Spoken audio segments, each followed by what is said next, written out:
Ndagusuhuje mukunzi wacu ari nako nanaguha ikaze. Iyi ni KN Radio ishakira urukumbi ry'amakuru agezweho mu Rwanda ndetse no hanze y'u Rwanda. Ni mu karere ka Nyarugenge harimo kuvugwa amakuru mabi cyane ateye ubwoba ababyeyi bitegura kujyana abana babo ku mashuri, naho umwana w'imyaka 13 yasanzwe yapfuye bitera benshi ikiniga ku mitima yabo.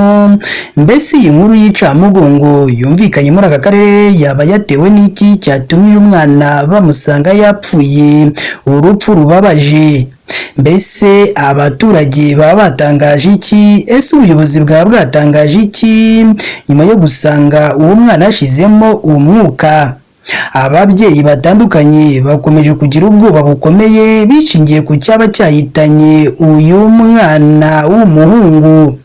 Niki cyahitanye uyu munyeshuri gikomeje gutera ababyeyi kwikanga no guhahamuka bikomeye, ngo dore ko uwo mwana yari umunyeshuri kandi yaragiye kwimukira mu mwaka wa 2.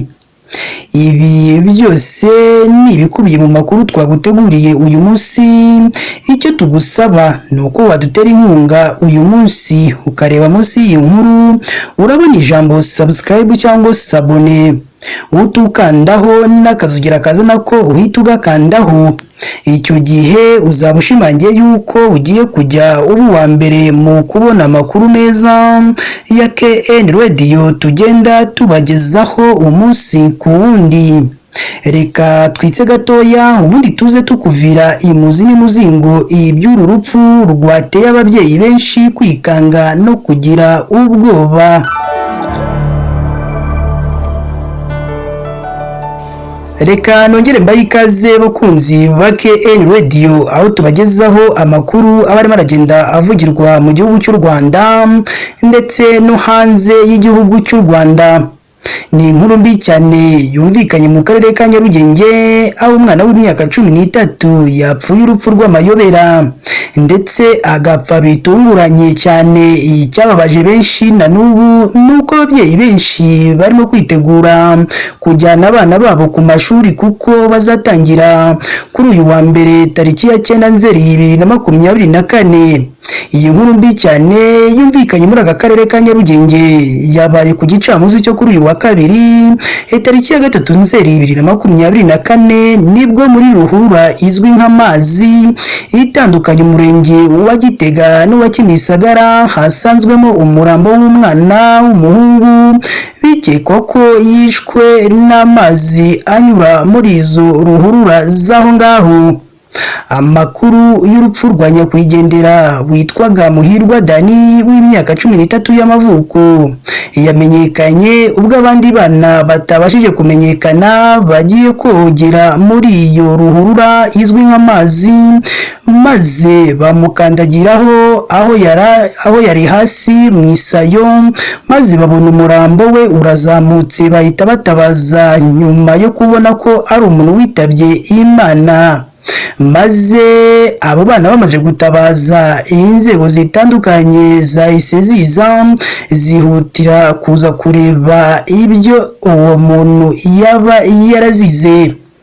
Amakuru kandi akomeza avuga ko uyu nyakwigendera witwaga Muhirwa Dani yigaga mu kigo cy'ishuri ryisumbuye rya GS St Joseph Kabgayi, akaba yaragiye kwimukira mu mwaka wa 2 mbere y'uko yitaba Imana. Akaba yari yaje gusura papa we utuye mu murenge wa Gitega akagari ka Mazi umudugudu wa Kora, aho yari yaje gutwara ibikoresho by'ishuri cyane ko umwaka w'amashuri wa 2024-2025 uzatangira kuri uyu wa mbere tariki ya 9 Nzeri 2024.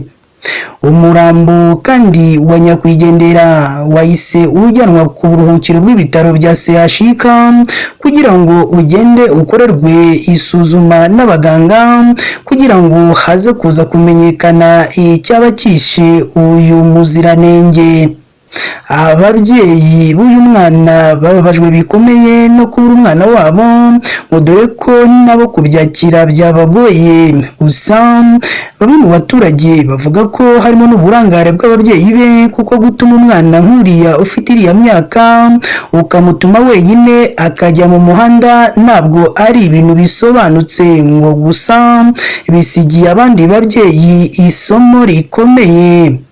Ubuyobozi kandi buhora bugira inama ababyeyi ko nabo hari igihe bagira uburangare bwo kudacunga abana babo, bubasaba kujya bagenzura aho abana babo bagiye aho guterera iyo, kuko nibyo uzakunda gusanga uwo mwana yagiriye ikibazo ahantu hatandukanye bitewe n'uko yanze kumukurikirana. Ni naha kandi natwe dusoreje amakuru yacu y'uyu munsi. Niba ari ubwa mbere udusuye, ndakwinginze mukunzi wacu, jya munsi y'inkuru urabona ijambo subscribe cyangwa sabone, utukandaho n'akazugira kaza nako ntugasige nako uhita ugakandaho. Icyo gihe uzaba ushimangiye yuko ugiye kujya uba uwa mbere mu kubona amakuru meza ya KN Radio tugenda tubagezaho umunsi ku wundi.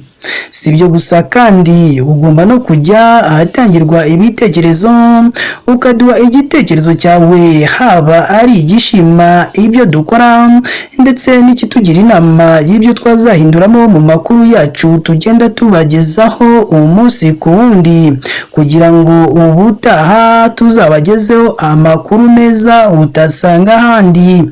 Si ibyo gusa kandi ugomba no gufata iyi nkuru umaze kuyumva, mu gihe umaze kuyumva kandi nawe tuyisangiza abandi kugira ngo bamenye aho ibyiza biri, ko nta handi ari hano kuri KN Radio. Mukomeze mugire ibihe byiza kandi Imana yo mu ijuru ijye ikomeza ibane namwe umunsi ku wundi.